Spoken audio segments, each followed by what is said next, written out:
Hello, my name is Johanna and I'm a therapist that knits. This is my second episode and thank you to you all that have liked and subscribed to my channel, and hopefully there will be more of these videos. In today's episode I'll be talking about how to make goals, so how to set these different goals so that they are easier to achieve. And hopefully that's something you're interested in hearing more about. But just to let you know, so my name is Johanna and I come to you from Finland, and I'm a solution-focused brief therapist as well as sexual counselor. And in my videos I want to talk about some mental health topics, possibly how to improve your mental health. And then at the end I'll talk about knitting and other crafts that I'm doing at that moment. And in my videos, I make my videos in Finnish and in English, so please pick the one that you understand better. And I do provide online therapy and counseling, but it's mostly for people in Finland and in Europe, so because of the different legislations and certifications and mainly for the time differences, it's easier to book a meeting when we live in a similar time zones. But if you're interested in that, my contact details are down below. But what I'm wearing and what I'm knitting on, let's talk about them at the end of this episode. But let's continue to today's topic. So, how to set goals in a way that makes it easier to achieve them. These are just some of the things that came to my mind. But if there is some other things that you think of, please share them in the comments. Or if you have your own story you want to share, it's always interesting to read those. But so if you've ever read about goals or how to set them, you might have come across this word SMART.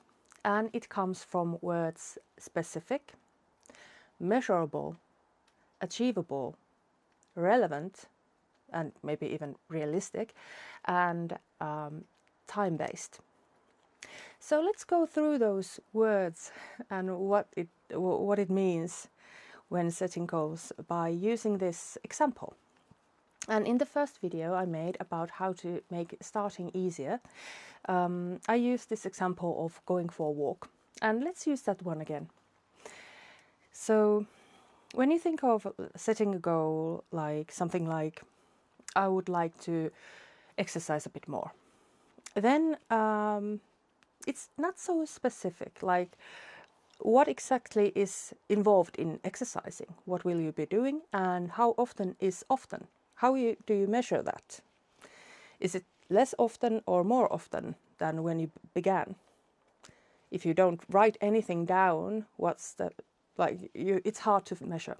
So, for example, for exercising, for many, walking is quite easy exercise method, quite accessible for many to do. So it could be something to start with. So walking. And then some people might not walk that often, so it could be even once a month, so every 4 weeks. So if that is the beginning point, then it's good to set goals that are more achievable. For that goal, it could be very hard to achieve 5 times a week when you've only done it once every 4 weeks. It's a good thing to, when setting goals, the initial goals to be quite small, or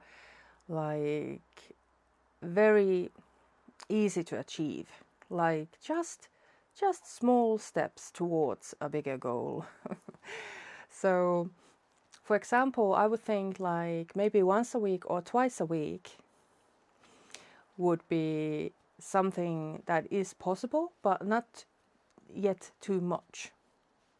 So it's already a good achievement if you would have walked once during that week. But it's also possible to try 2 times a week. But let's say once a week at first, for the couple of first weeks. And then thinking of like, for how long?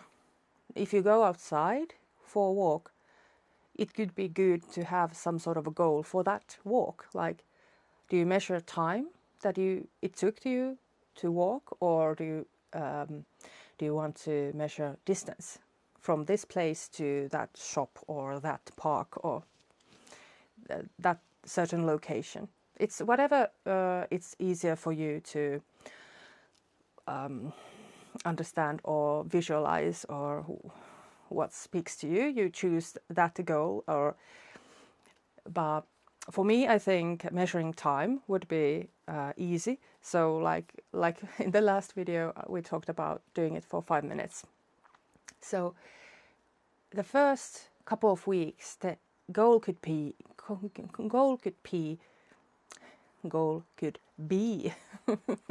to walk once a week for 5 minutes. And if you reach that, then it's amazing, a good thing. So now it's something more specific, like the exercise method is walking, and the frequency, how often you do it, then it's once a week. And how long do you do it for when you go for that walk? Then you have measurable time, 5 minutes. When you've done it for 6 minutes, you achieved it and did a bit more. It's specific and measurable and achievable. We covered that walking. Usually people have some sort of shoes and clothing so that they can wear them outside when they go for shopping or whatever they are doing outside when they leave the apartment. So it's something that they can do. So it's important that the goal is something that is realistic, that they could actually achieve. And the threshold of doing that action is so small at first so that it doesn't require a lot of effort when doing it. Okay, so then we want to think about it being relevant for that person who is setting this goal. Like, for example, if some stranger would come up to you and say, "You really should be walking. It seems like you are not in best shape."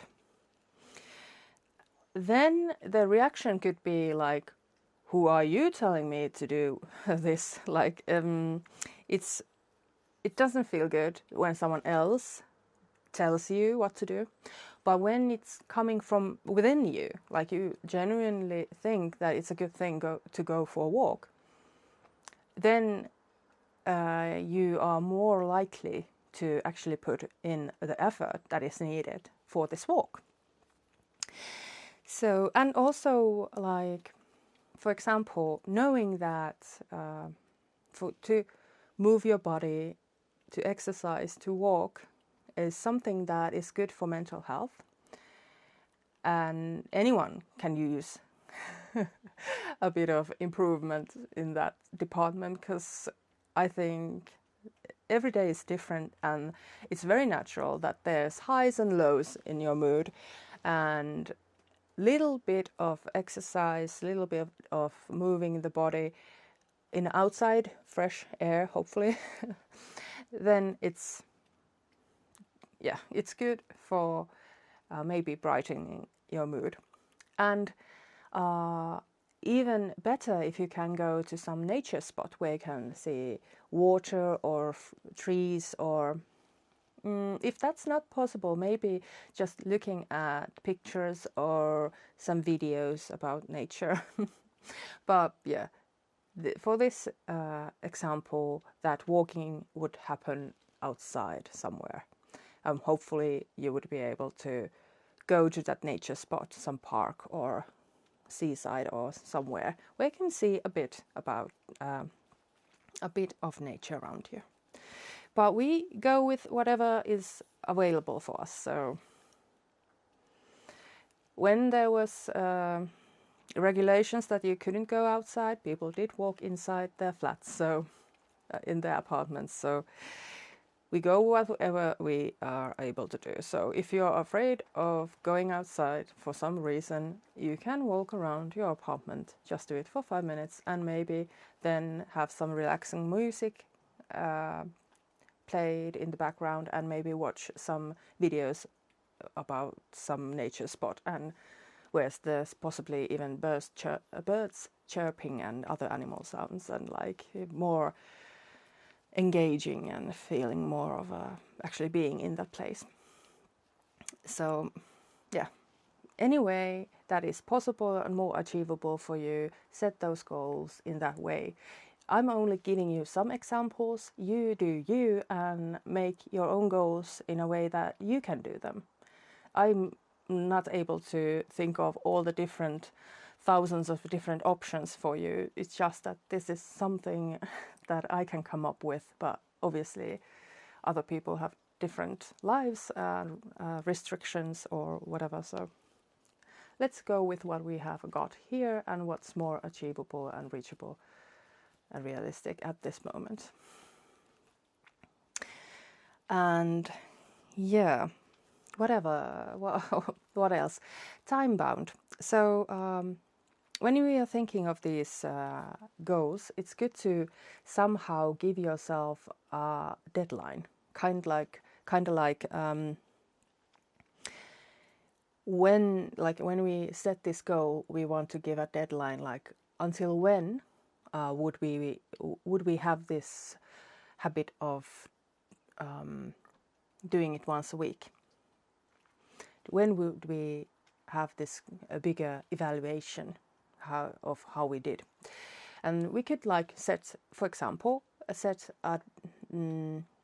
partial goal of being able to do it in the first week and second week, a third week, and in the fourth week, in 1 month's time, we would actually evaluate where we're able to do it most of the weeks, or even every week. And after 4 weeks, if we've been able to do it even once, that's amazing. And every time you can achieve it for longer periods of time, like 3 weeks out of 4, then that's already a habit building up. So that's amazing. It's a good thing. It's not like perfect, but that's not life. Perfect is imaginary world. So let's go with like most of the time you're able to reach it, then it's like something realistic, I think. So when you are able to do it for that 4 weeks, maybe, and even like every week you done it, like on Saturday, on Sunday, wherever, you like think back that week, and if you did reach that goal, maybe have a little reward for yourself. You could like every 4 weeks you could evaluate like how did I do this past month, and every time you've been mostly achieving your goal, done it, then maybe each time you could give yourself you could allow yourself to buy something a bit special depending on your budget, but maybe guilt-free, very cheap thing could be, accessible to many. So maybe some little trinket, stitch marker or something. And then after like 3 months or half a year, you could see how many stitch markers you have. Or if you went to a movies or something, you could save that ticket and then see how many tickets you have had.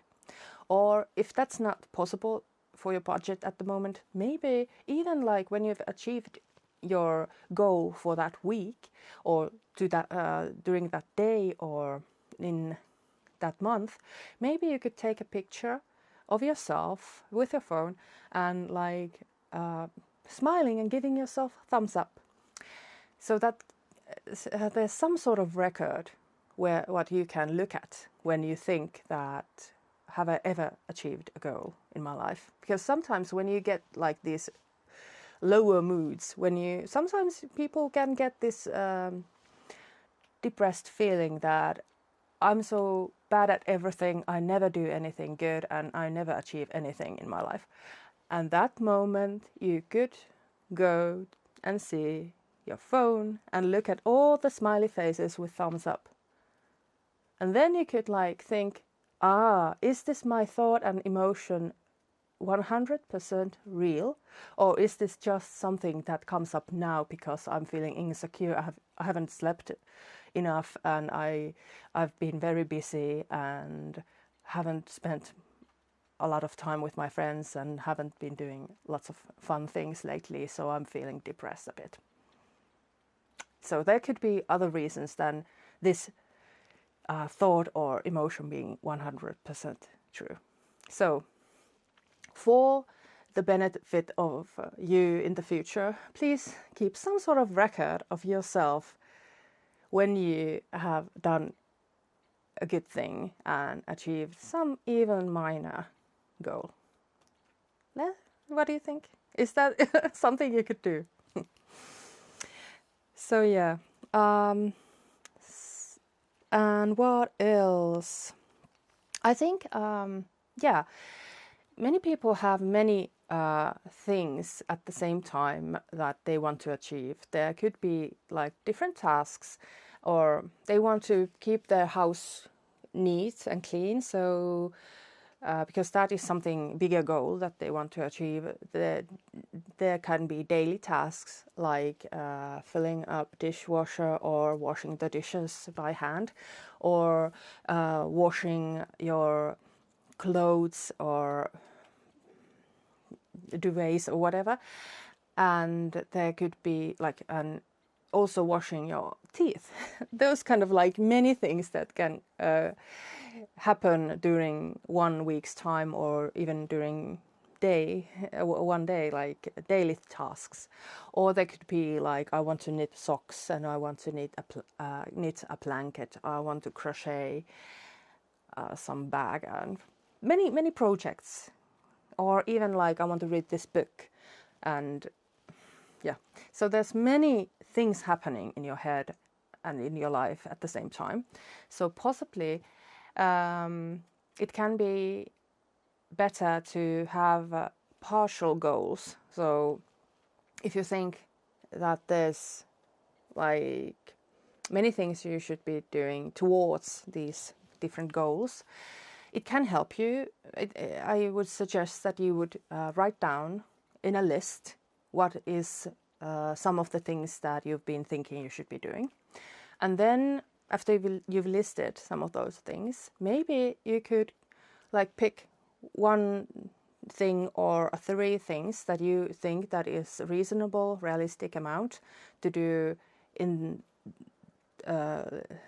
today or maybe tomorrow, and then start with those.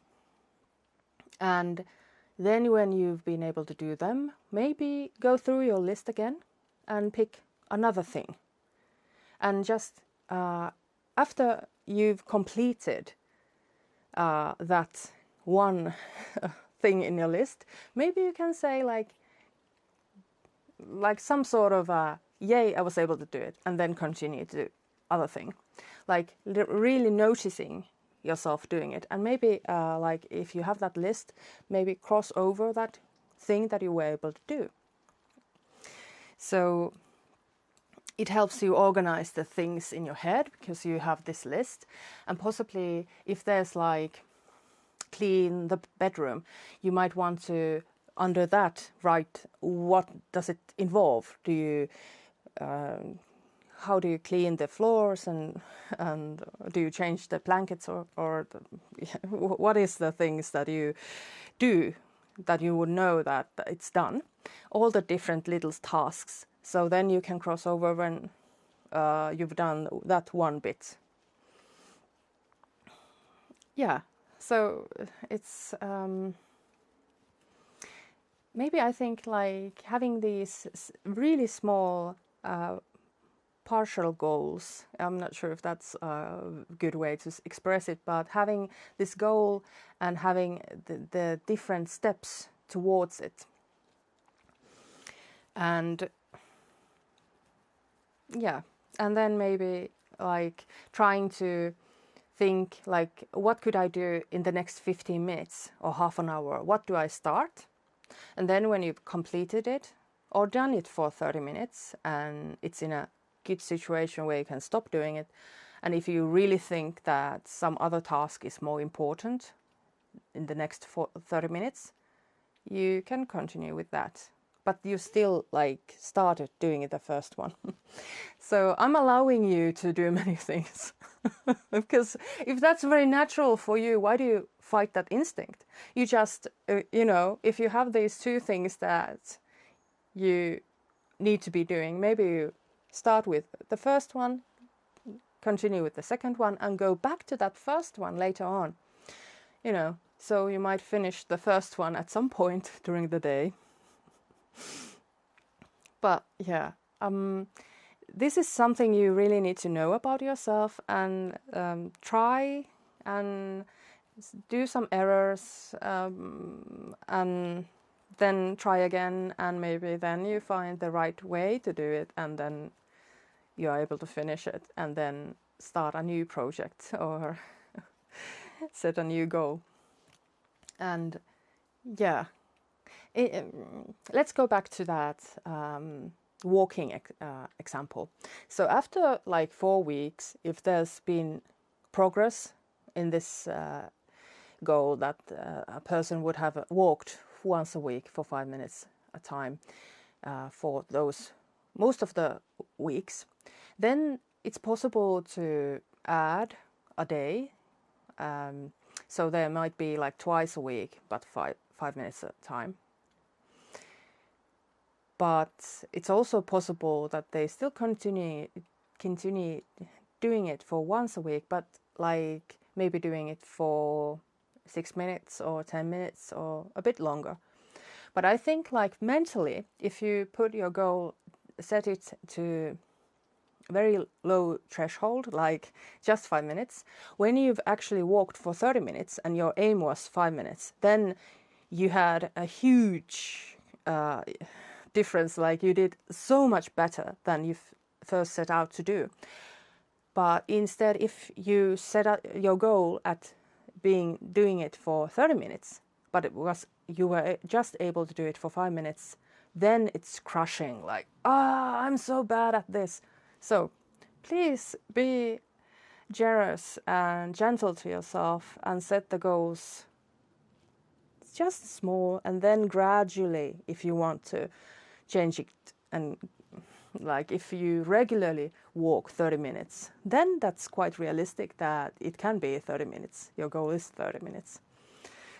But if you have only walked once a month and then try to do it more frequently, then you can allow yourself once a week, 5 minutes a time.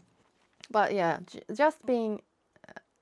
in Finnish we have this good word, very short one, that is armo.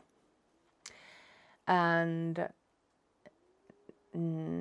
it can be said that ole armollinen itsellesi. And I'm not sure how to translate it, because it's something like being gentle, being like not giving pressure to yourself. Like, so try to be more gentle with yourself. Handle with care, like precious thing.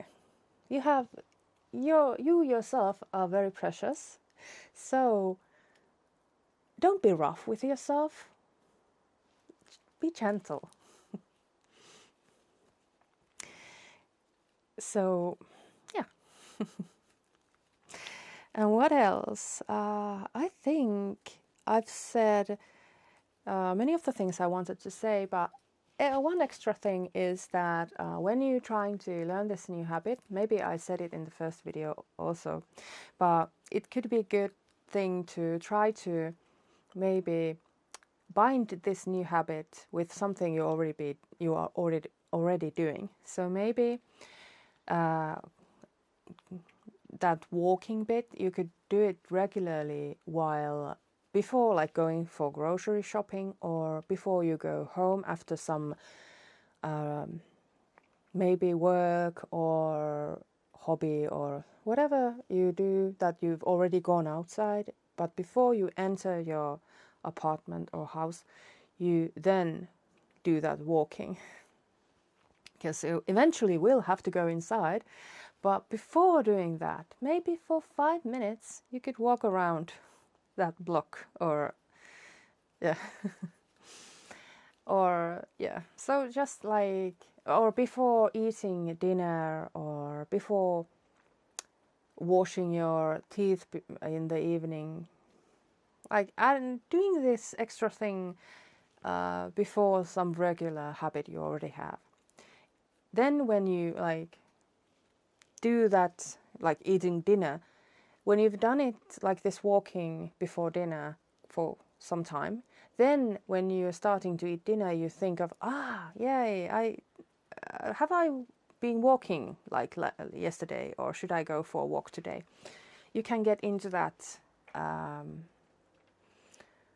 like the other other habit reminds of the thing that you're learning to do.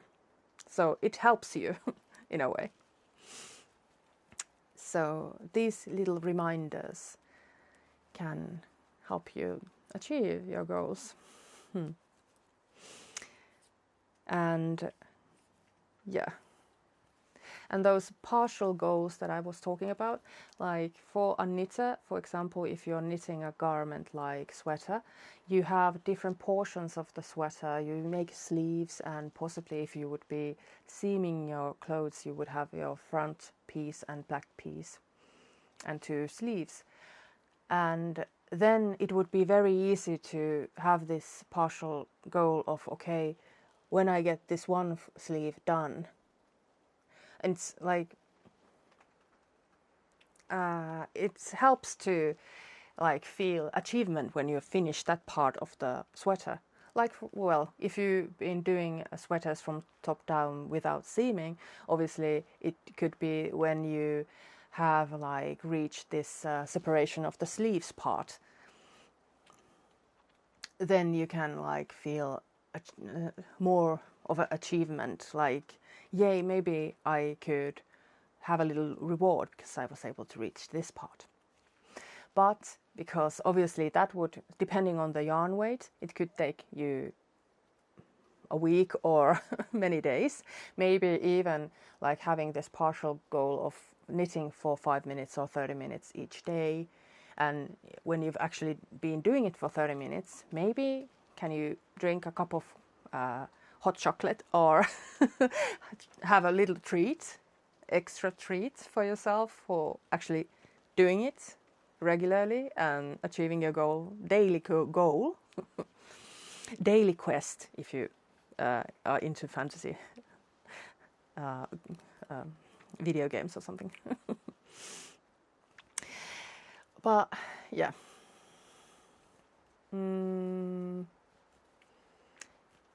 Yeah, and then when you would reach that bigger goal of like finishing the sweater, then having maybe just a bit bigger reward, maybe buying a new hand-dyed yarn. I'm not sure.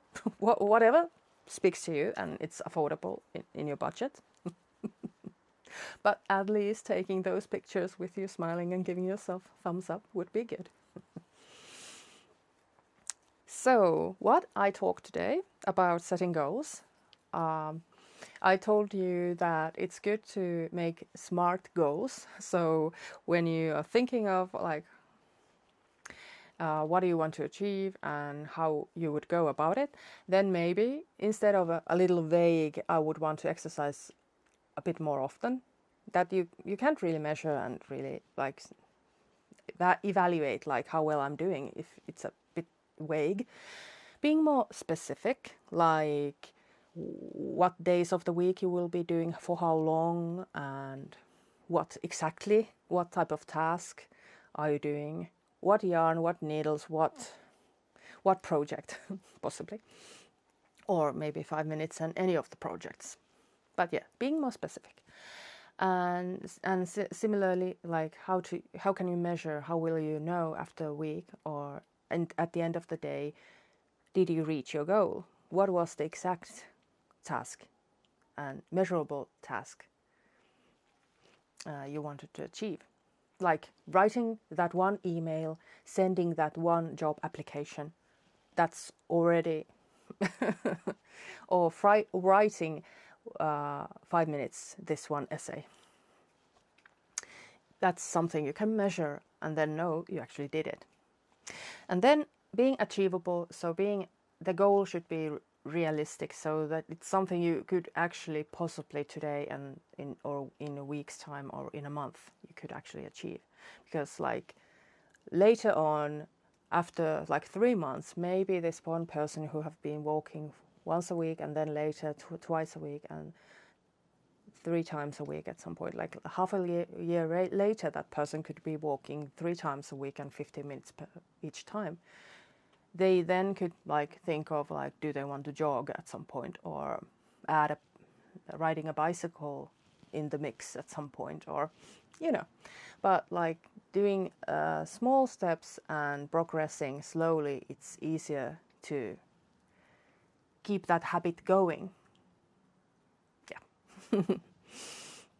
And relevant, so it's good to go through your values and your thoughts of why do you want to keep doing this. Is this project that I'm knitting something that I actually want to wear, or is if I'm knitting this to another person, is the person worth giving this present to, or like will it fit them? Is the colors suitable for them, or like what do I get from doing this effort?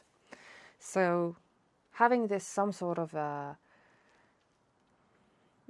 it's somehow relevant to your life, or somehow you get some sort of good feelings from achieving this goal and doing these small things towards this goal daily.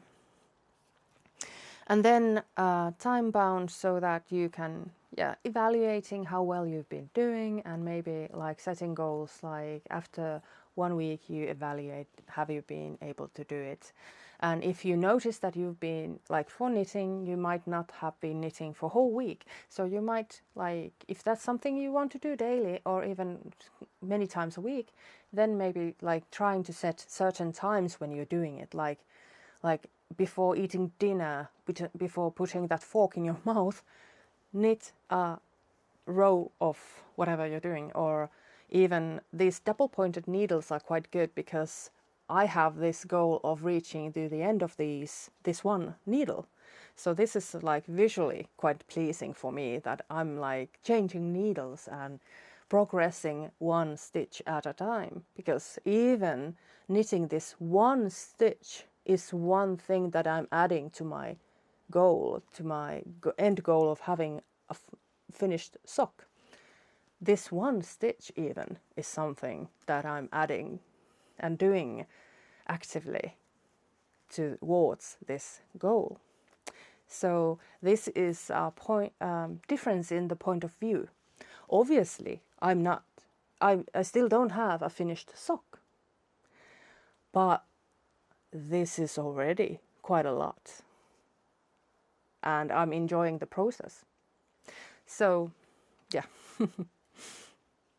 And like in the first video, I asked you to think of the ways that you could make this process of trying to reach your goal of finished sock, how can I do it in a way that I would enjoy it more? Or you could try to reach your goal in a way that you could start by doing it in a funny or silly way, or somehow that brings you joy. Maybe listen to nice music, while doing it. Like if you would hate filling your dishwasher, maybe listening to some fun podcast or music or chatting to your friend could help you with it. And yeah, I think that is most of the things I wanted to say. And yeah, remember to reward yourself in a guilt-free, easy way that makes you smile. Yeah, I think that's it for this mental health topic. If you don't want to watch this part where I'm talking about knitting and other crafts, thank you for watching, and hopefully I'll see you in the next video. But now, let's go into knitting. So, in the first video I already talked about this project, but I'm making myself knitted socks. So I usually start my socks, and actually I've always started my socks from top down, from cuff down. So I'm using here dark purple and this color changing yarn from this manufacturer called Opal, a German company. So this is this color changing yarn ball, and it knits up to look like this. And yeah, I quite like this color. And this is a 4-ply that is fingering weight yarn, and I'm using these double pointed needles that are 2 millimeters wide, so very fine yarn and very small needles. And I'm a tight knitter, so this will result in a very dense fabric, but that's very good for knitted socks, I think.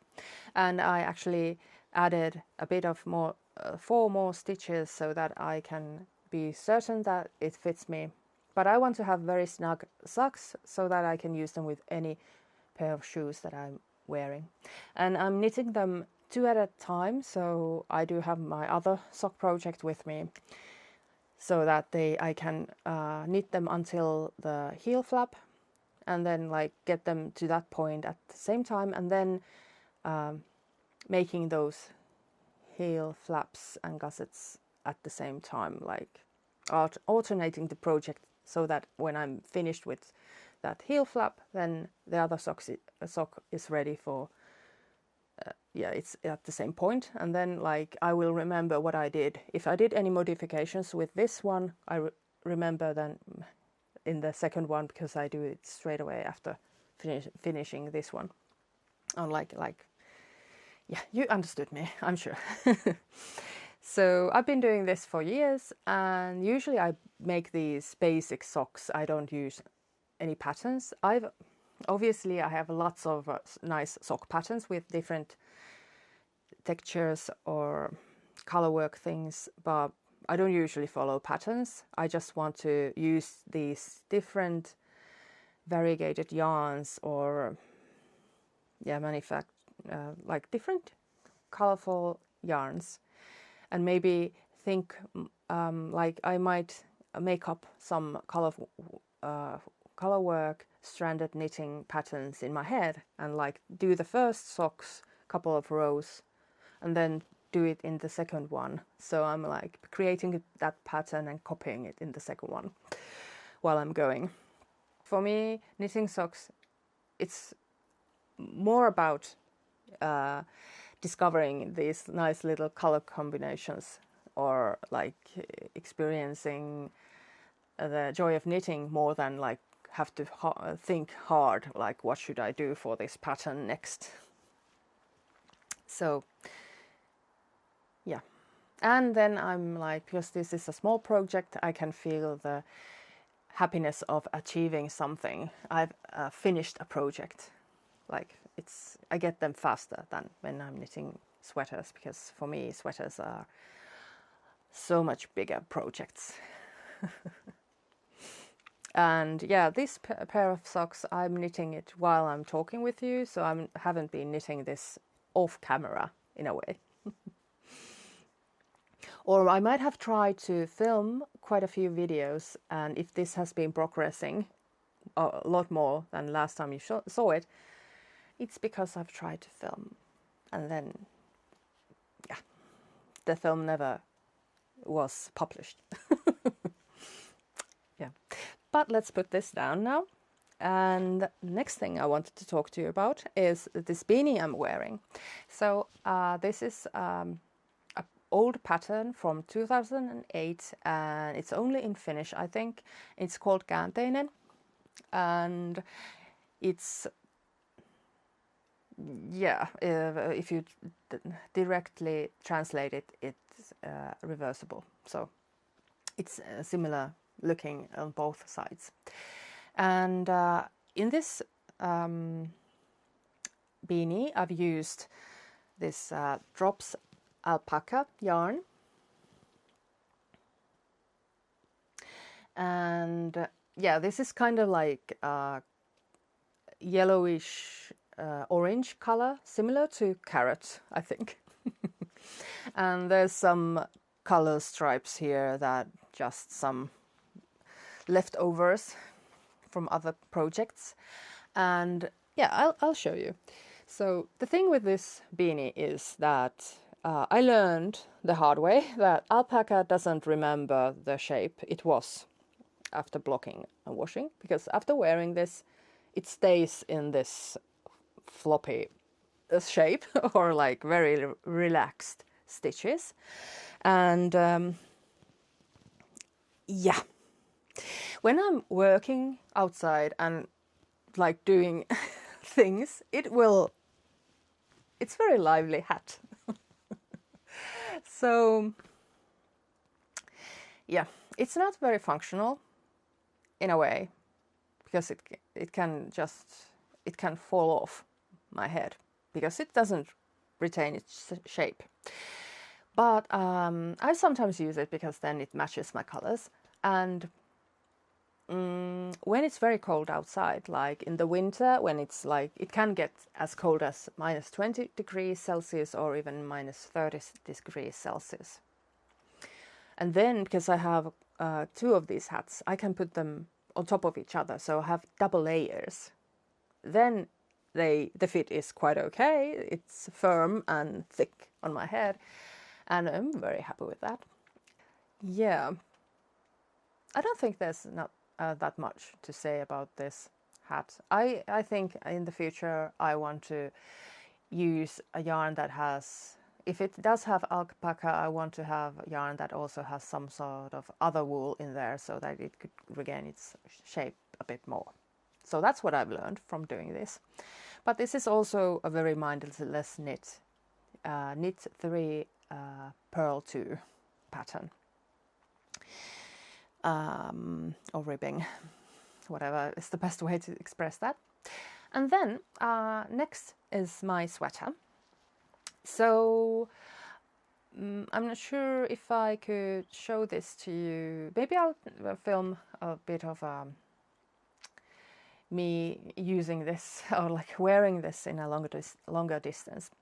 But this is there's no pattern for this. This is my own design, and this is actually my first sweater that I made in adult size. And I've used, in this one, I've used this same Drops alpaca yarn, and I've used, the main color is this dark red one, and then I have this contrast color that is like dark gray, and the same orange one. And when I was like designing this sweater, I had just read this book by Cheryl Brunette, which I think it was published in 1991, so in the 90s. So it's a bit retro or vintage book by now. But yeah, the colors were in black and white, I think. I'm not sure if it's self-published book or, yeah, I don't remember the publisher, but I got it as PDF file. And I had just watched this Cheryl Brunette's YouTube channel where she had this children's sweater knitted in a step-by-step method. So she made lots of videos how to make this sweater from pieces and then seam them up and all that. So I did knit that children's sweater first for my friend's child, and then I was ready to tackle adult-sized sweater. And in that Sweater 101 book by Cheryl Brunette, she first tells you how to find yourself the yarn you want to knit with, and then choose the needles you want to knit with, and then maybe try different needle sizes. But the main idea is to get your own gauge that you are happy with, like what type of fabric it makes, and then calculating your gauge, and then choosing, like if you have a ready-made pattern, then Cheryl Brunette tells you in that book how to make modifications to that ready-made pattern, so that you can use your own gauge to knit it. And in that book also, she gives you at the end like these charts of like different children's sizes and different adult sizes to even bigger adult sizes there. And then I don't remember the biggest size, what it was. I haven't checked it for a while, but anyway, it gives you different size, like how big of a neckline, how many centimeters here or inches if you use them, and then like what's the standard sizing for children's size this. And then if you're making this sweater as a gift, it's helpful, but if it's for you, you can have these standard sizes as somewhere where you start, and then like make changes according to your own body. But it was quite fun because she used schematics, or like these drawn out pictures of the different sweater parts. So for me, this is being knitted bottom up from different pieces. So like worked flat, like this front piece, back piece, and when they were joined, double binded, three needle bind off in the shoulders, and then I picked up stitches for these sleeves, but they were worked flat. So what I seamed was a sleeve and then the sides, and then you pick up stitches and do the neckline. And so I've actually learned the basic way of making sweaters, like the most basic. So knitting the sweater in pieces and then seaming it and doing it from bottom up. So now I can do that. And then the seaming that I've done for this one, it's quite okay, but I'm not going to show it in detail to you because obviously it's not the neatest, because it's the first effort I've done for that. But let's talk more about a bit about this. But yeah, about those schematics, like this is a drop shoulder design, so the front piece and back piece is like a rectangle, and then you can then write in that picture, you can write how many centimeters or rows you will do this armhole bit, and then how many, like if there's any shaping, how many rows you in your own gauge you actually achieved with your needles and your yarn, and then like how many stitches, so that you get your own personal width in that neckline. And it's quite nice. Like you don't need to have a written instructions if you have these pictures of like then the I'm not sure what that's shaped like when you're doing the sleeve flat. But yeah, this was a nice adventure of doing it. And these color combinations, I made them myself, and I don't think that is something that I would want to wear when I'm going shopping or outside in the city. But maybe when I like to use this when I'm a bit cold and I can wear it inside, or when I'm out and about outside with my dogs. And yeah, it's warm, it's good. But maybe I would design this, I would use a bit different yarns or colors if I would be making this again. But I wanted to have different pair of sleeves, so I made different color combinations here. and I tried to